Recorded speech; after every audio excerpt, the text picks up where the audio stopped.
And we can go ahead and get started. Good afternoon, everyone. Thank you so much for being here today for our August Lunch and Learn. It's so good to see so many familiar faces. I appreciate y'all taking the time out to join us today. Just before we get started with today's presentation, I'm going to introduce myself. So, my name is Ellen Mouton. I am the program director and social worker here with Alzheimer's Services of the Capital Area. Thank you so much for being here. Just a couple housekeeping announcements before we really get started. We will be recording this presentation today. So after the presentation, I'll be sending out a follow-up email.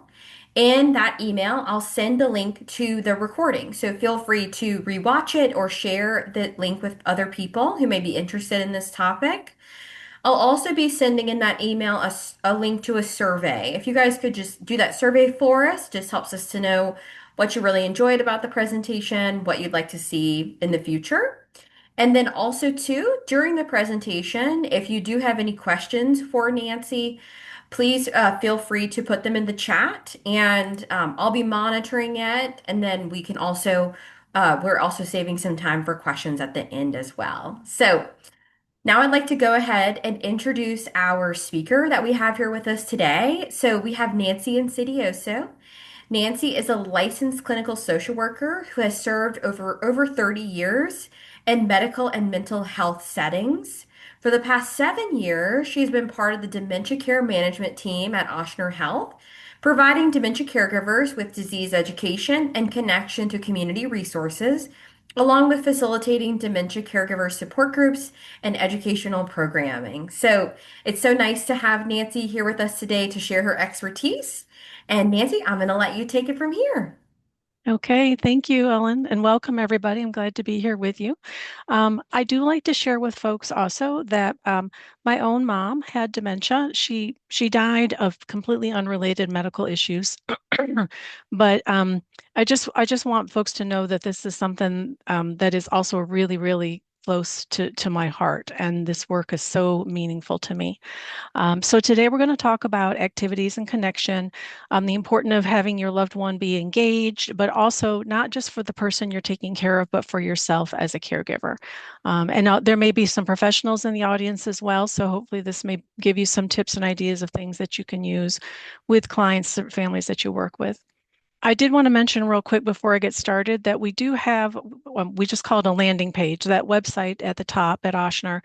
We have several types of programming, and you don't have to be affiliated with Ochsner. Your loved one does not have to be an Ochsner patient. There is no cost to this programming. So you can go on that page and see what we're offering and things that may be coming up. If you want to register for anything, it doesn't commit you to it. It would just get you a reminder email. But I am going to be, the program I'm presenting today is adapted from my education series, which you'll see towards the bottom. I'm going to be running again in September, starting in September. So it's 7 weeks long, Wednesdays from 11 to 12, and it's going to cover different topics. And it's set up so that you can, each class is really standalone. So if there's just one or two that you can attend or just one or two that are of interest to you, that's fine as well. So just something you may want to take a look at. So why are engagement and activities so important for the person with dementia and for the caregiver, for all of us? So three main things: giving a person a sense of purpose and meaning, providing social connections, and mental and physical stimulation. And I want to pivot for a second and think about caregivers. Why are engagement and activities so important for you as well? All the reasons I just mentioned, but I want to highlight here there's been some research that has identified what they call 14 modifiable risk factors for dementia. So, this is not to say that if you control all these things, there's a guarantee, but these are all things that have been shown to contribute to dementia risk. And I highlighted four in particular that really directly relate to connection, engagement, activity. You see depression, physical inactivity, obesity, and social isolation.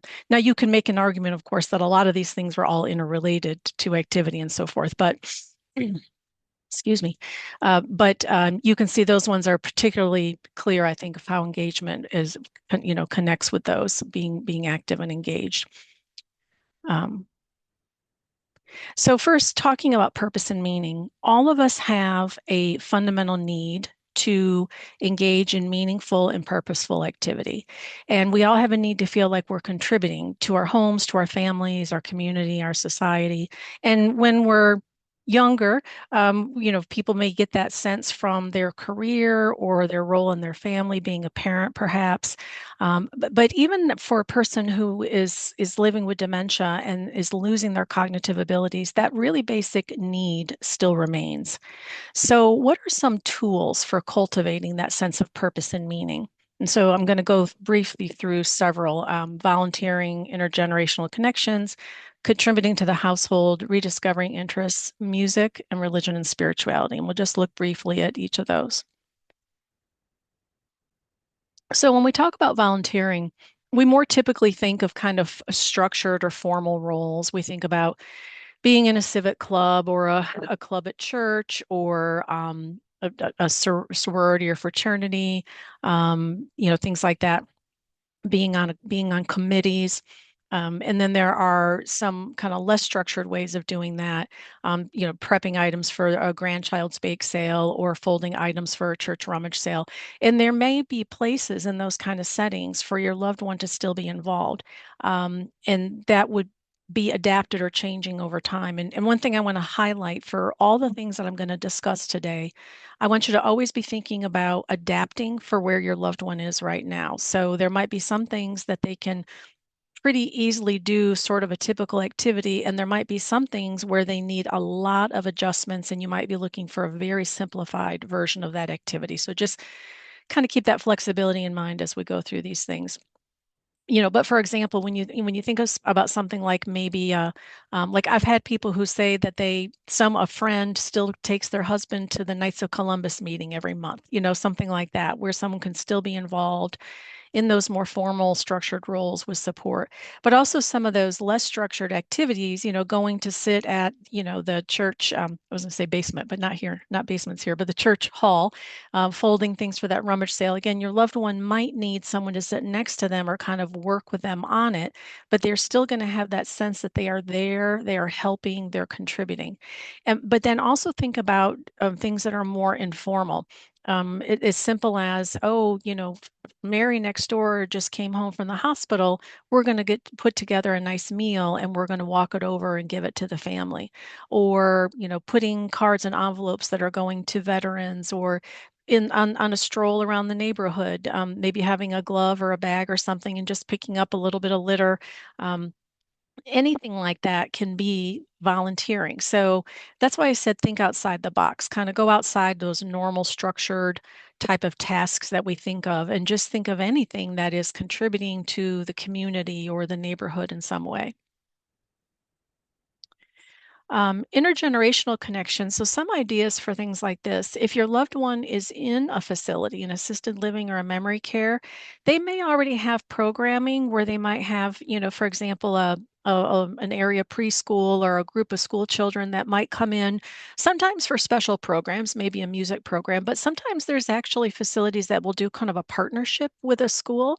And it's an opportunity for the people living in the facility to maybe do a craft with a child or talk about what their life was like, things like that. So those can be really nice. But again, thinking a little more informally in the home, in the family.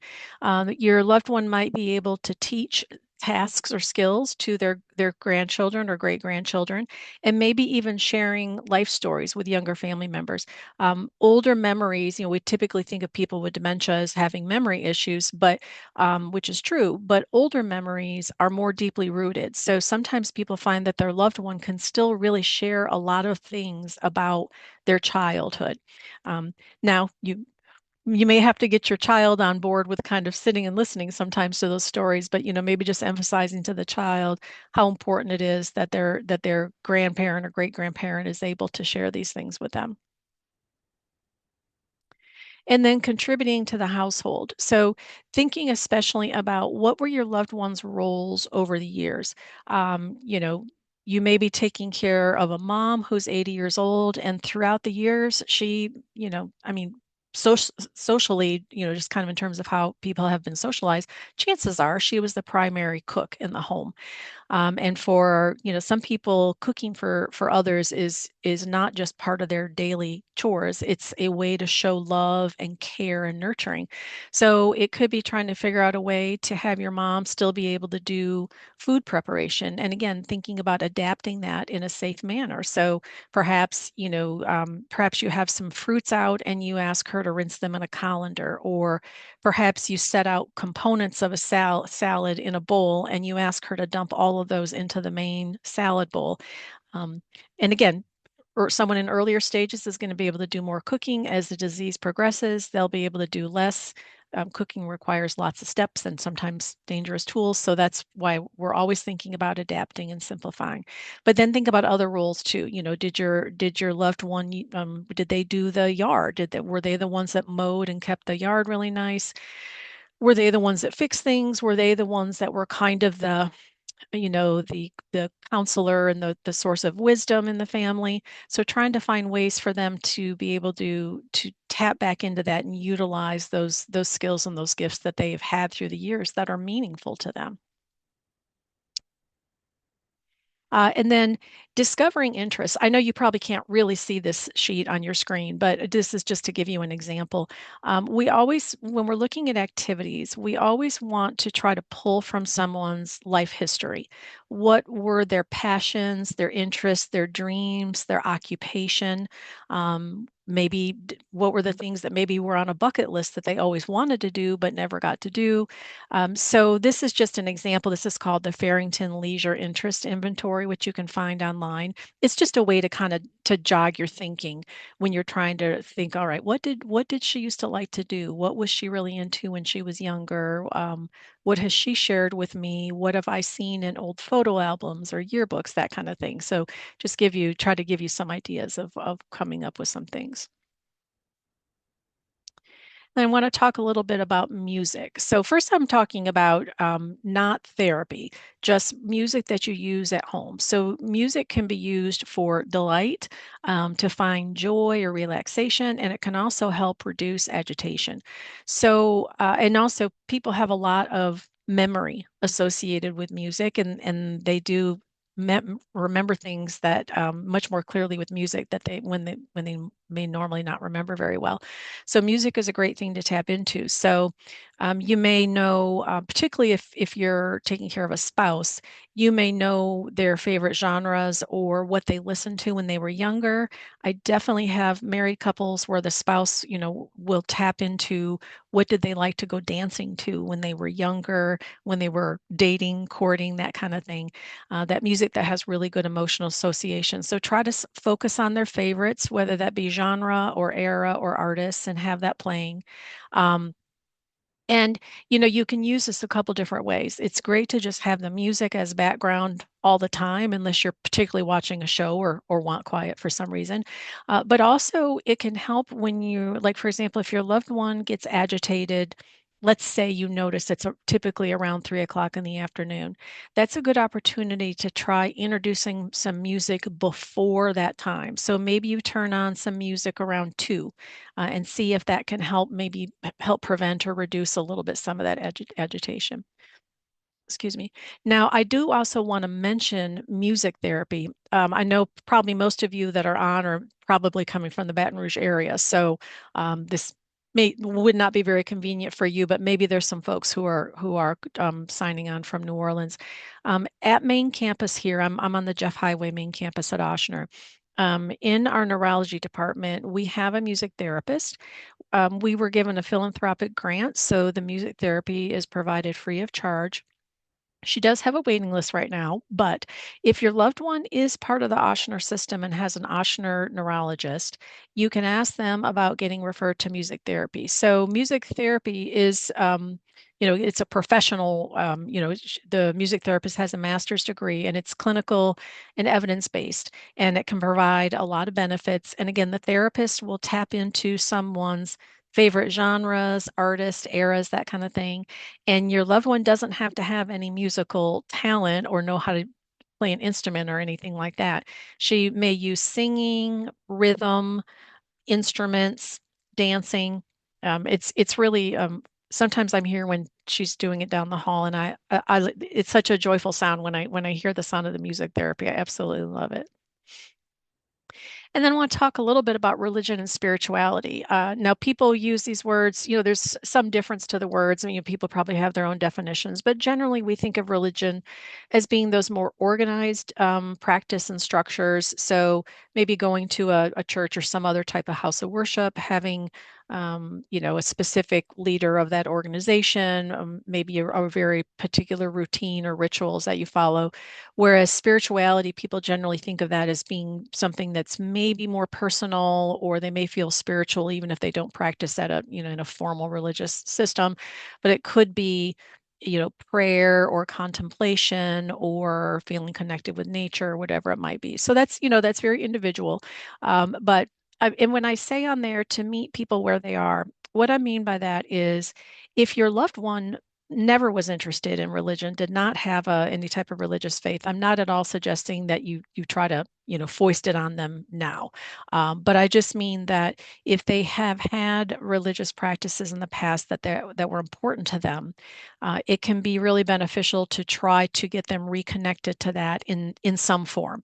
Um, and again, it may be adapted. If your loved one used to go to church and it's just too much, whether logistics or too many people or hard to get into the schedule, you might be able to find their church service or something similar on TV. Or maybe they don't feel comfortable with a large group in a congregation, but maybe they would feel comfortable in a very small, like informal kind of scripture study type of activity. So kind of whatever works.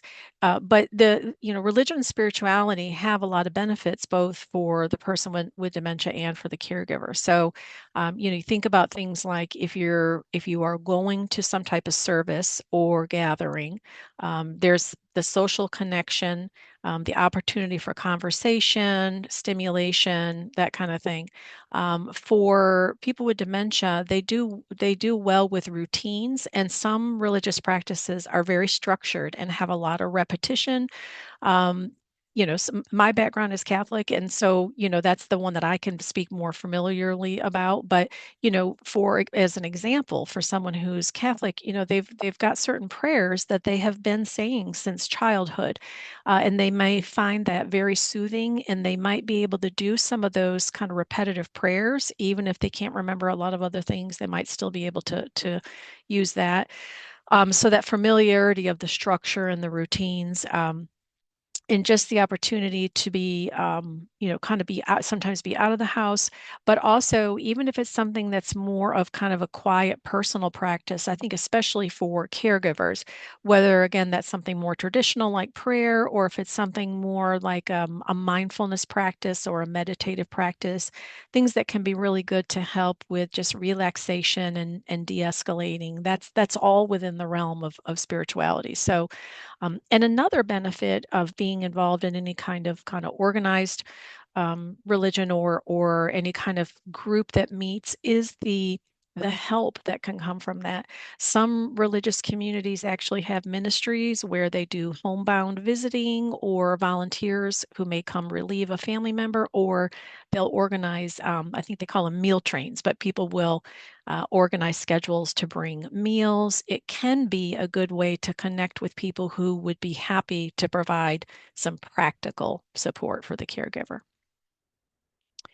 Um, so with social connections, again, just as with the need for purpose and meaning, this is a primitive, deep, deep, deep down need that we have. So from the very beginning of humankind, we were wired to thrive in social groups. Back in those early days, we had to work together in order to survive. A lone person out there was not going to do well. So and so that wiring is still with us. Now, of course, there's a huge range on, you've got introvert and extrovert and a huge range in between. So for someone who is naturally introverted and thrives on quiet and being alone, I'm not advocating that you should shove big parties on them, or yourself if you're the introvert. Um, to be mindful of kind of what your loved one's natural temperament is and your natural temperament.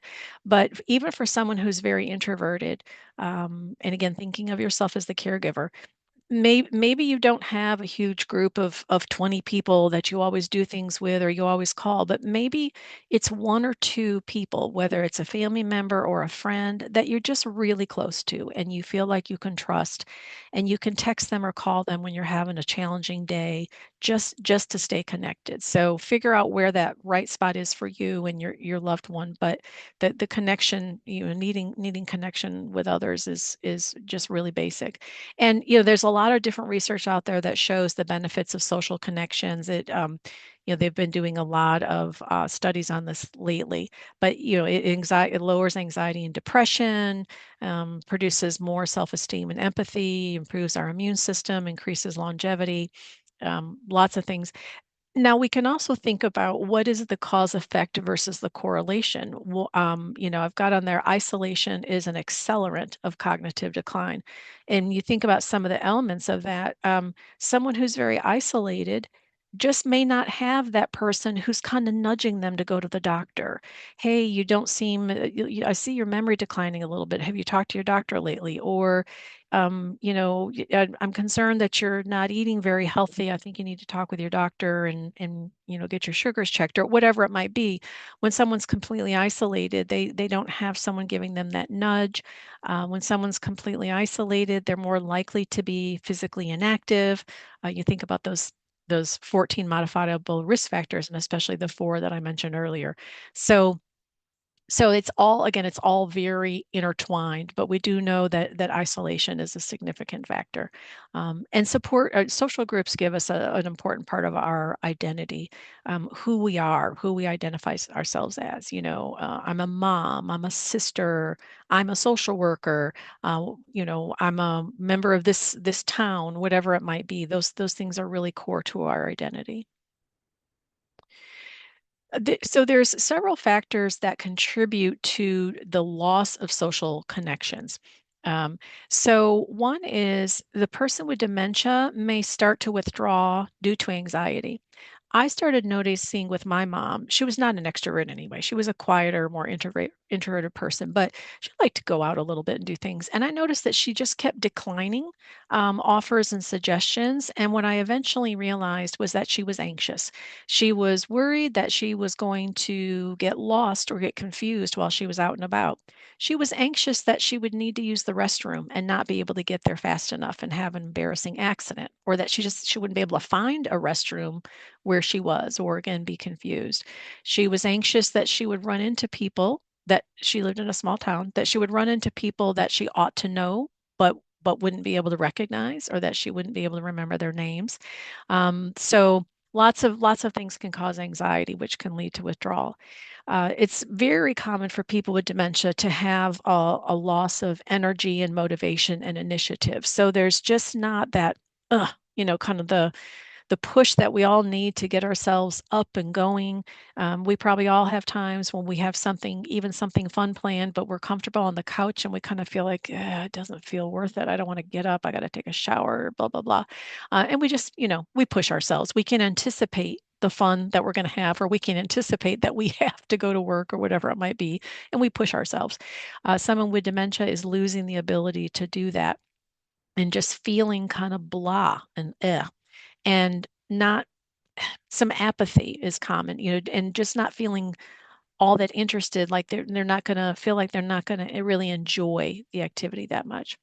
There can be distancing from peers and maybe relatives outside the immediate family, because for a few different reasons, but people distance themselves.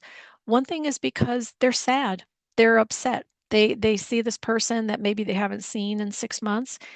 Maybe the person looks more frail, or they can perceive the changes in their cognition, and it's upsetting to them. And so their way of coping with that is to just withdraw. Another thing is a lot of times people outside the immediate family or caregivers just don't really know how to engage with the person with dementia. They don't know what to say or not say. They don't know how to get a conversation going. They don't know what kind of things they could do together. And so they just, again, kind of they sort of the path of least resistance can be to withdraw.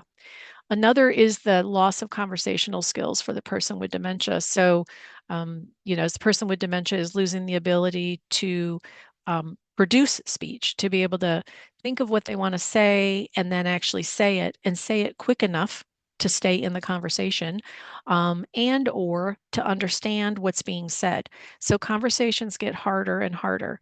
And with the primary caregiver or close caregivers, caregivers can pick up on that and start to kind of slow down and modify speech. But when you get out into bigger social settings, the people that you know maybe more casually, they're not going to all get that nuance and how to do that and be able to remember to do that. So the person with dementia just ends up not feeling like they can really participate in conversation, not really enjoy conversation.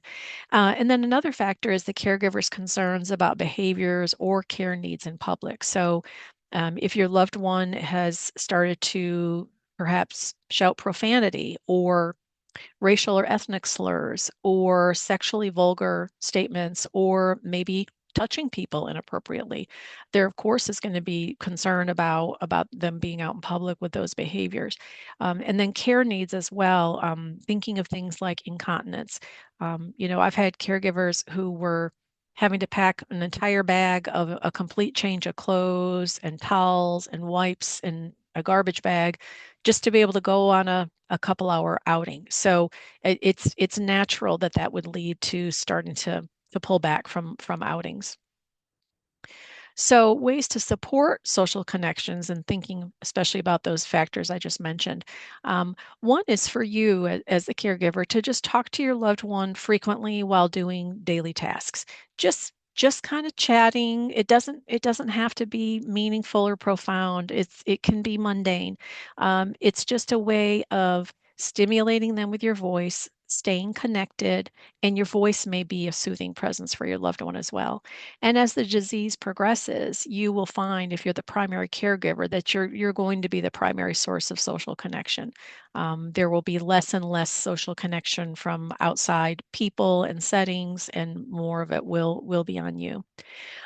So try to maintain your loved one's social routine for as long as is practical and beneficial. So when I say practical, refer to the thing I mentioned a minute ago about packing the bag for an accident.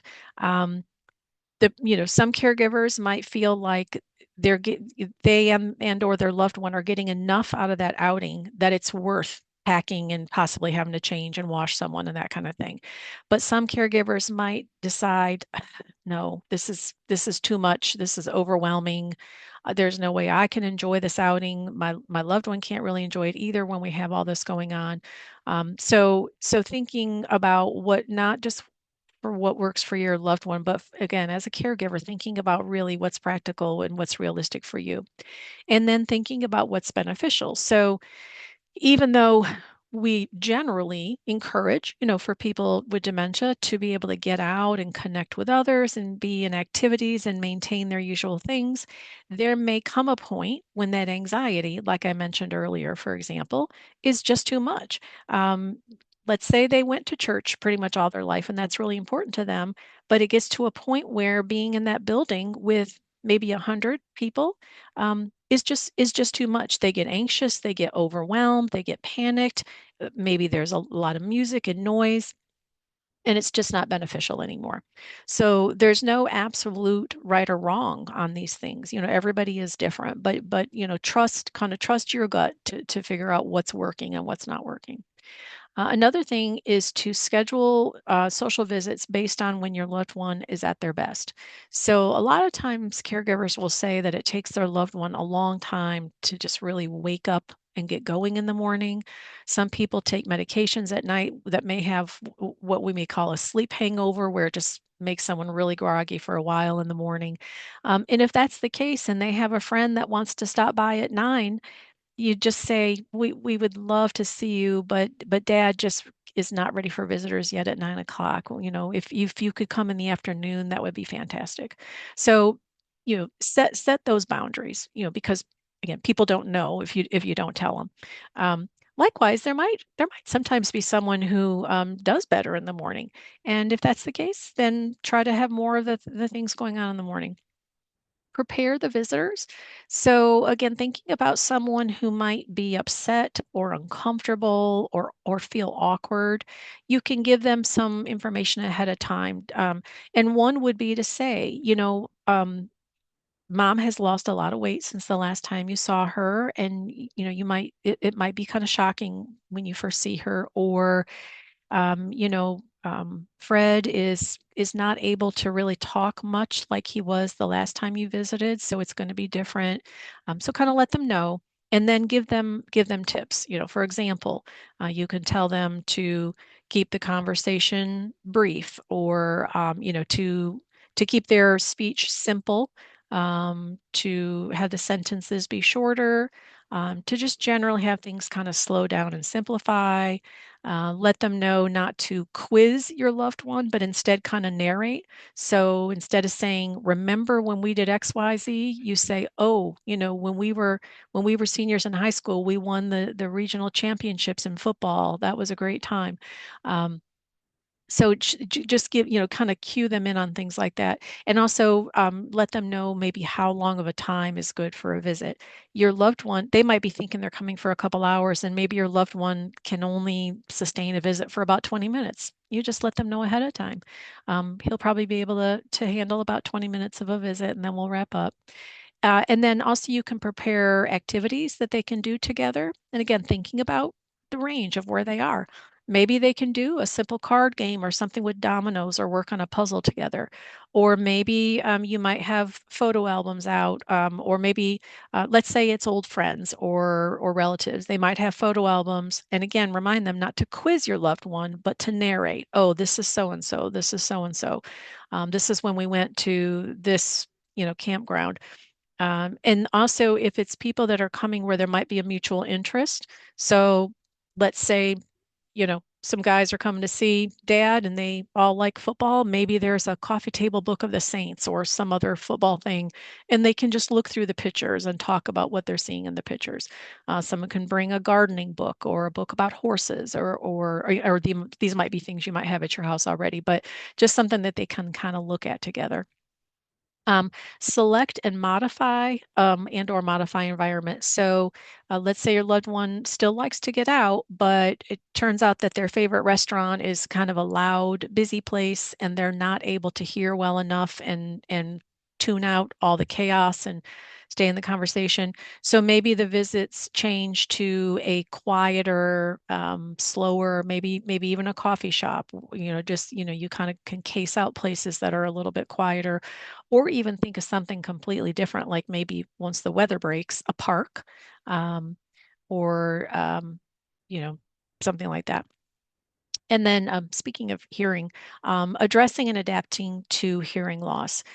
This one can be tricky because when people need hearing aids, people with dementia often have a hard time, of course, keeping track of hearing aids, and may just have a hard time being able to manage them or tolerate them.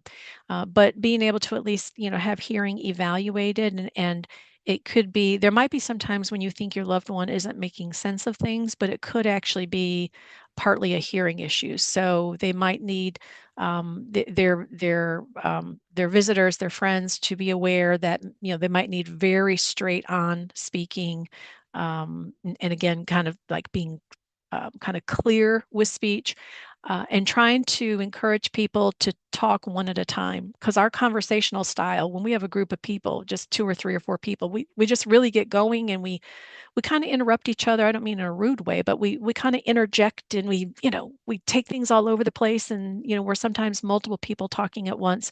So that's another thing for visitors to be aware of us. And it's not a habit people can just change. I mean, they forget and they revert back, but just to help and prompt people to, like, just try to speak one at a time, try to speak really clearly, wait and give him time to reply, that kind of thing. Okay. Now I'm just going to give some tips and ideas for mental and physical stimulation, different types of activities. Very generally speaking, as I mentioned earlier, look to your loved one's life history for inspiration and ideas.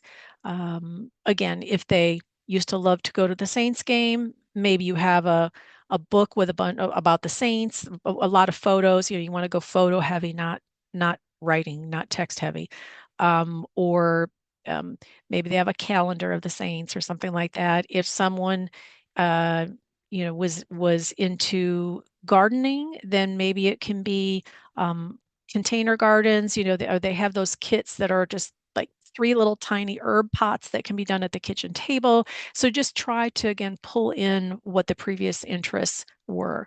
I've even found sometimes that when someone with dementia, when there's indication that they're bored and restless and they need to be busier, for example, if someone worked in an office and did anything related to bookkeeping or secretarial or anything like that, a lot of times setting them up with maybe a desk with some papers and some file folders, different things like that that kind of feel like an office. And they can do whatever they're able to do at this point. They can stack papers, they can separate large and small pieces, they can open envelopes, there are a range of things like that. And then, as I mentioned earlier, modifying activities to their current abilities. And by current, I mean today and this moment.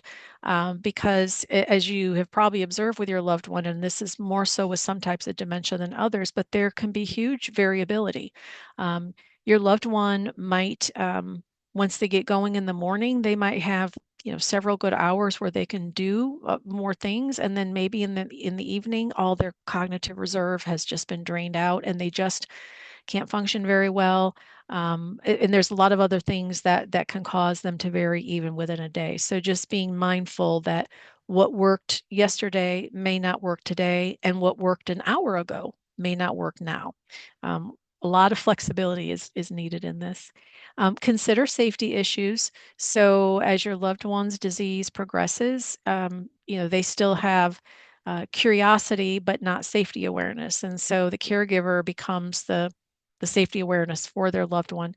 Your loved one may not be thinking about how something is unsafe, a tool, an activity, a way of moving. So there might be some hobbies.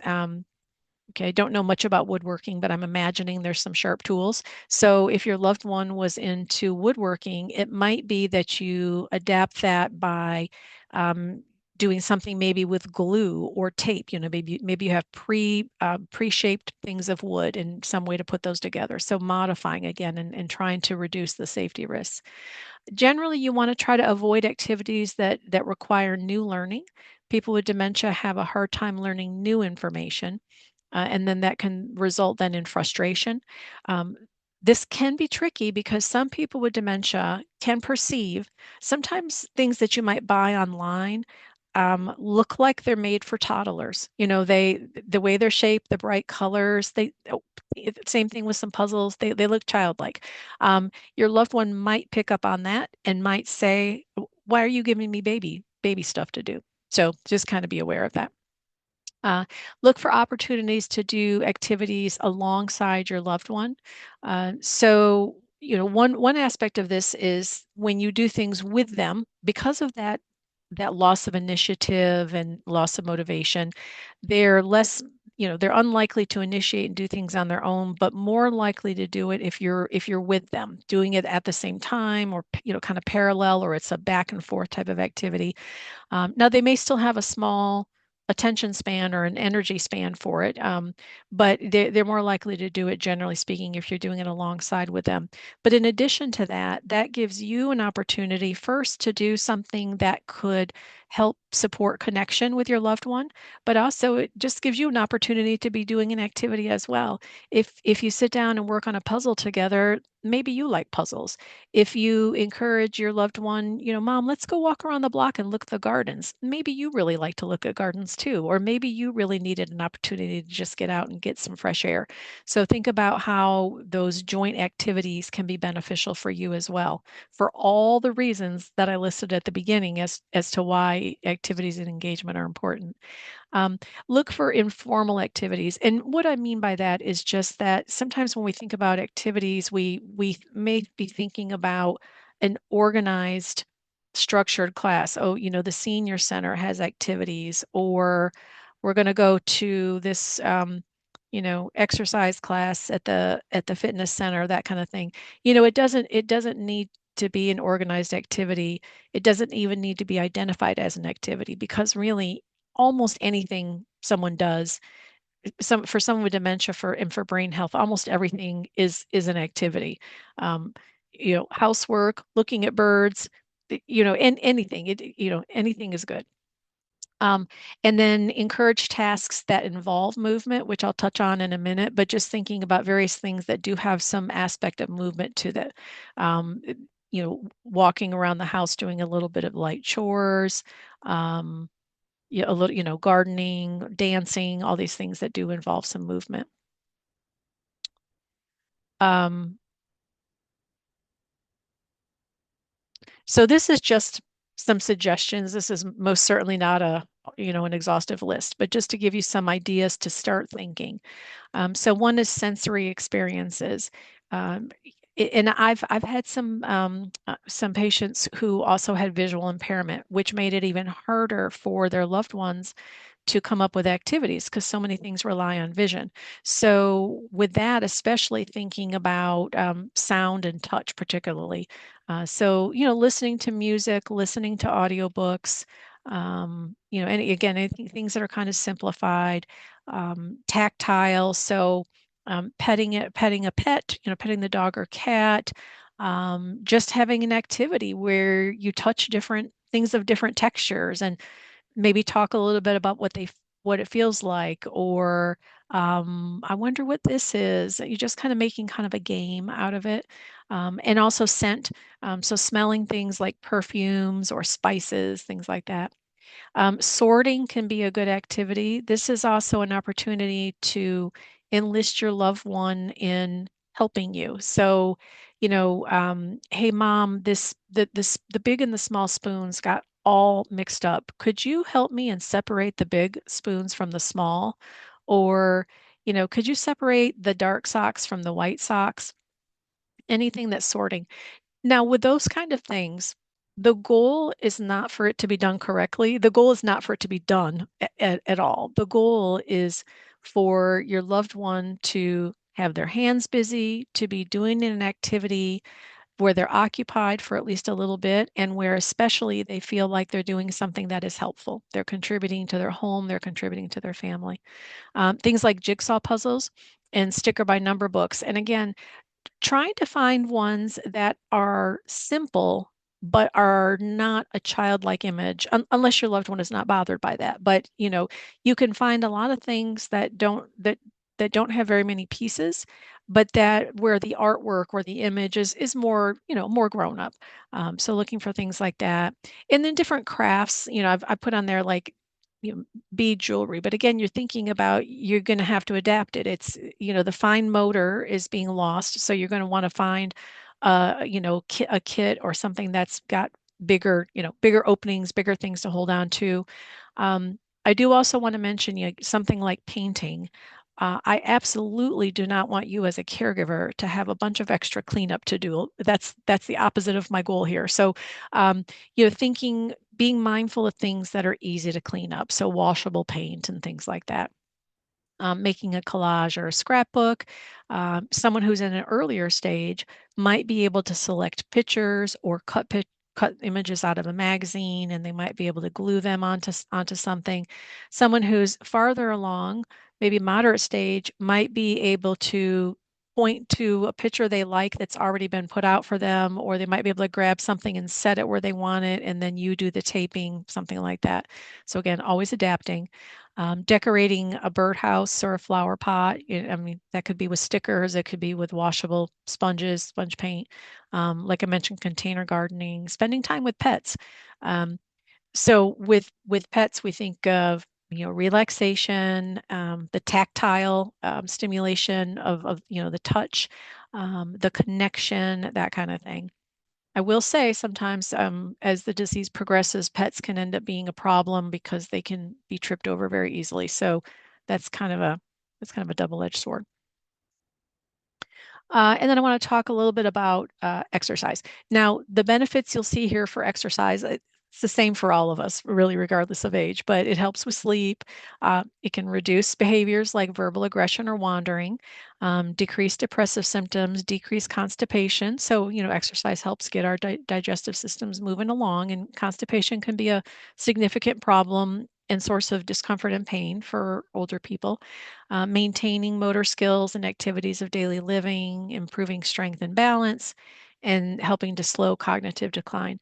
The more active someone is, the more kind of muscle tone they have, the better chance they'll have better balance and therefore help relieve a little bit of that fall risk, because as we get older, our fall risk increases, but definitely with dementia, our fall risk increases. So having just more strength can help with that. And then also, again, being able to participate when you think about something like if your loved one needs help transferring into the tub onto a tub chair, if they still have some muscle strength, you don't have to do as much of the actual lifting. You're guiding, but maybe not have to do as much lifting. So the benefits of just strength.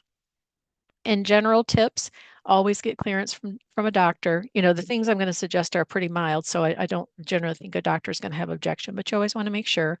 Start slow and, again, use existing abilities, trying to avoid introducing new learning, because again, that will generally be hard for your loved one, and that will usually lead to frustration, discouragement, embarrassment, that kind of thing. And again, exercising together. You might be able to take walks together. Um, depending on how, where your loved one's at, you might be able to go to the gym and do like side by side recumbent bikes, for example. You can do lots of different things together. And again, tapping those previous interests and hobbies. If your loved one was on a bowling league 30 or 40 years ago, you can get one of those, I guess, like Nerf bowling sets that you can set up in a hall or on a driveway and they can bowl. Um, and then watching for safety issues that your loved one may not be aware of or in tune to or not be able to convey because it's nuanced. Hydration, dehydration can really get away from people. And people with dementia, especially, don't are just aren't aware of the need to stay hydrated, and or getting overheated in the sun. So that's one of those kind of things that you kind of have to stay ahead of and just assume that your loved one will not be able to share when that's becoming a problem. So it's kind of anticipating it. Um, and then it can be in the early stages of dementia, it can be helpful to be challenged. Um, but like I said, as things go on, you don't want to introduce new learning or set someone up for frustration. So that's kind of a fine line. And then just some very general ideas. Again, walking, gardening, chair exercises. And you can make up anything to be a chair exercise, but it could just be sitting with you know, a can of corn or whatever and lifting the arm up and down, or it could just be doing some gentle twists.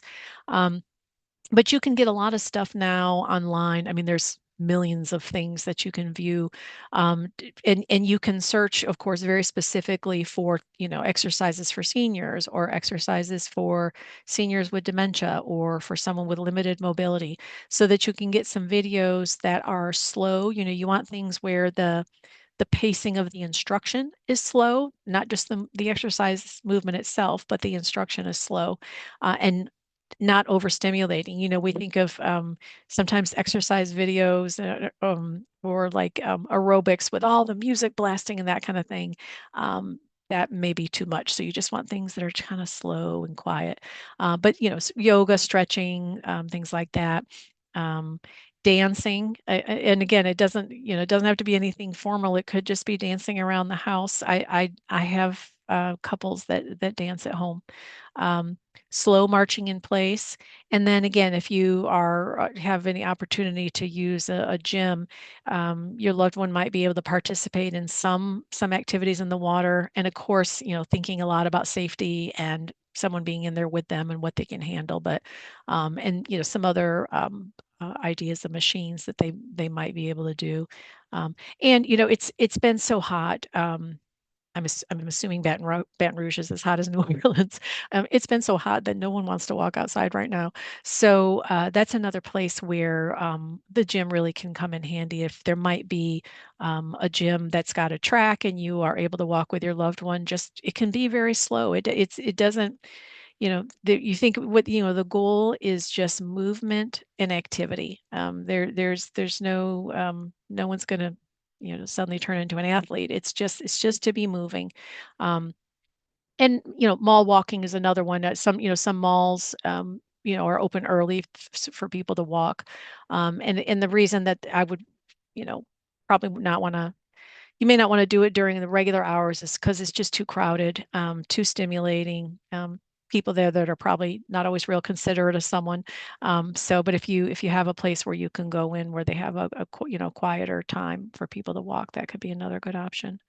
Um, so, and then my final note for caregivers is as we went through these different things, and I hope you were also thinking about ways that you could incorporate some of these concepts for your own well-being. I just really want to emphasize that even though this is talking about people with dementia and how to help them, your well-being matters. And you have a need for meaning and for connections and for stimulation, and all that matters. It's all important. And even though there's a lot of things in here that I talked about that are things that you might be able to do with your loved one, I really would encourage you to seek support so that you can go do things like this for yourself, away from the caregiving role. Pursue your hobbies, pursue your social connections, pursue your exercise, pursue your spiritual outlets, whatever it might be, for just yourself sometimes. Um, okay, I know I kind of raced through all that, but I would be happy to answer any questions. Thank you so much, Nancy. I really appreciate you taking the time to share all of Sure, that wonderful information with us. I know that provided a lot of good insight and some really good practical tips for people. So thank you so much. sure. We do have a few questions in the chat, and then I have a couple other questions. So Okay. let's see, right now in the chat, we have someone share that they had some difficulty having a live pet, that it was because sometimes their loved one living with dementia maybe handled a little bit rougher, but now they have a robot cat that meows and purrs, and that really helps to calm them. So I have heard we have some of those in Charlie's Place. I know that there's a lot of success with those too. I, I'm so glad that was mentioned. Yes, absolutely. That's a great idea. Yeah. Because, another thing that happens, yeah, so there's the possibility of tripping on the pet. There's the person with dementia losing the sense of how gentle to be, and pets being unpredictable. And again, we have the ability, if we can react quickly generally if our pet starts to be naughty. But someone with dementia has a harder time with that. And also people who, well, I guess at this point that wouldn't be people who are living alone. But yeah, it's a great idea. Thank you. Yeah, absolutely. Let's see. Somebody did ask Nancy, is your PowerPoint going to be available to download and print? I will say we did record it, so I will send that out. But I didn't know if you had any other feedback you wanted to provide on that too. Yeah, I'd be happy to, I guess if maybe I could email it to you, Ellen, and you could distribute it that way. Would that Sure, work? we can Yeah. do that. If you Yeah. want to email it to me, and then what I can do is I can link it, I can attach it in our follow-up email, Okay. and that way all the participants that are here today will get a copy of it if you're okay with that. Sure. Sure. Thank you so much. A couple other questions. I was wondering if you could tell us the link again to to the Oshner link to some of your programs and things, or if you could pop that in the chat even. That How, way, how about if I put it, oh, you know what? It'll be in the PowerPoint. oh, How perfect. about that? Okay. Yeah. Yeah. That way that'll go out too, just in case anybody Yes. wanted to look over that. Yes. It's a long link, and I know there wasn't really a way for people to get all that down right then. Yeah. Thank you so much. Now I wanted to ask too, do you have any recommendations? I know you mentioned that there's some things you can look up online for exercise and things like that, but I was just wondering if you had any recommendations for online sources of engagement that you've heard of people really enjoying or that they have a lot of fun with. Offhand, I can't think of any, to be honest. Um, I feel like we've had some things we gathered before, but I don't feel like we've updated anything recently where we have something quick to click into. So unfortunately, no, I don't. No, that's okay. And somebody did share YouTube has Golden Sneakers Cheer Zumba that her Oh, residents really enjoy. So that sounds really fun. So, yeah, that's great. That's great. yeah. And Yeah. I wanted to just get your advice too on what you would recommend for a family that is interested in doing activities, interested in their loved one being more engaged, but maybe feels really overwhelmed at like the thought of that. What would you Mhm. recommend for someone, or maybe tips you would give for someone to make it feel more manageable for them? Yeah, I mean, I would say start small and simple. Don't feel like you have to suddenly create some big elaborate activity plan. It could be as simple as just thinking about, because also routine is good. Thinking about, is there a time of day where that could be a good slot for us to start just trying to do something? It could be, oh, there seems to be a loose ends time around 2 in the afternoon. Let's just make a little list of things that we could occupy dad with at 2 o'clock in the afternoon and just sort of kind of create a running list and remembering that it doesn't have to be elaborate things that require a lot of activity or a lot of planning. It really could be let's sit down with some cards at 2 o'clock, or let's try to do a puzzle every day at 2 o'clock, or just try to keep it simple. I love that perspective. Thank you so much for sharing that. We'll give it a couple more minutes, Nancy, in case anybody else has any questions. But Okay. I think also just in all of your years of experience and I know you do a lot of different trainings. If you could give like one nugget of advice to a family that's maybe just getting started with this whole journey of dementia, if you could sum it up, one thing, if you could choose, what would you recommend for somebody in that situation? It's very hard to get it down to just one nugget, so I might give a couple nuggets. Yeah, give a couple. That's fine too. Okay. One nugget is, I'm sure people probably just get tired of me saying this sometimes, but caregivers, take care of yourself. That investment is so important. Another is simplify, don't let the perfect be the enemy of the good. Simplify in everything that you can, whether that's how you keep your house or how you cook your meals or whatever it might be, just try to keep things simple. Um, and the other really big one is give yourself grace. This is a hard journey. You may feel every day like you've made missteps. Give yourself grace every single time. Give yourself grace. Try to just look back for a moment and figure out, how did I get to that spot? What might I do differently next time? Can I learn anything? Is this telling me I need some more help? Learn that lesson and then wipe it off and go forward. Absolutely. Thank you so much. We did just get another question, Nancy, that says, any experience using storybook recordings to get loved ones engaged? I don't have any experience with that, but I love the idea. Yeah. I was going to say, I've known people to use like audiobooks and things like that too. And even like having an audiobook and the physical copy of the book with you, and then you can kind of follow along together in the book. Hmm. I've had people that really, families that really enjoy that too. Yeah, yeah. There was a program that one of my colleagues, I wish I would have thought of this ahead of time because I'm drawing a blank on the name. It's story script or life script, or it's a structure. I think it's like a website that gives you ideas. I'm gonna look and see what that was, and if I I can bet find it, I'll send Brooke it. is listening. I think I know what you're talking about, but the Okay. name is escaping me too. But I think we've done a program with them, and it's almost like Mad Libs, sort of. Is that what you're thinking I of? think so. Yeah, Hmm. yeah, yeah. Okay, I'll dig and see if I can find the name of it. Yeah. Yeah, that they are fun. If you find it or I find it, I'll put it in the follow-up email too, so people can check Okay. them out because they do Okay. fun programs and All stuff. right. Good. Good. Well, thank you so much, Nancy. I think that is all the questions that we have for Okay. today, but I really appreciate again your time and you being able to share all of this wisdom with us and supportive and advice. So thank you so much. Absolutely. It's my Abs- pleasure. And Thank and I you. I do want to say real quick when people do the evaluations, like I really am always eager for feedback, and especially since this is very similar to what one of the ones I do in education series. Any ideas that people can give me of what to add or anything that you think didn't work very well, like I'm always eager to hear that. Absolutely. And we'll definitely share that with you too, so that I agree. I feel the same way. The more feedback you can get, the better to Yep, shape things. So, yep, well, thank you absolutely. so much, All Nancy. right, my Thanks to pleasure. everyone who joined us today. Hope everybody has a good All afternoon. right, bye-bye.